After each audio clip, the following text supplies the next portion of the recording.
बिस्मिल्लाहिर्रहमानिर्रहीम। इस्लाम में रोज़े की अहमियत। इस्लाम में रोज़े की अहमियत का अंदाज़ा इससे होता है कि ये इस्लाम के 5 बुनियादी अरकान में से चौथा रुकन है। रोज़े जिस्मानी सेहत को बरकरार रखते बल्कि इसे बढ़ाते हैं।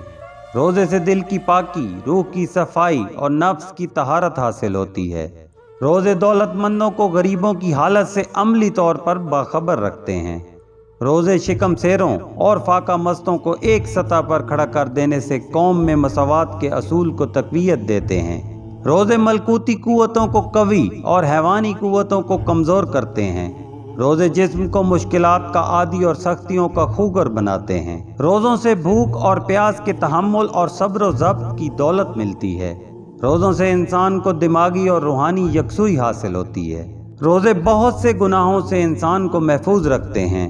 रोज़े नेक कामों के लिए इस्लामी ज़ौक़ व शौक़ को उभारते हैं। रोज़ा एक मख्फी और खामोश इबादत है जो रिया और नुमाइश से बरी है। रोज़ा कुदरती मुश्किलात को हल करने और आफात को टालने के लिए बेहतरीन ज़रिया है।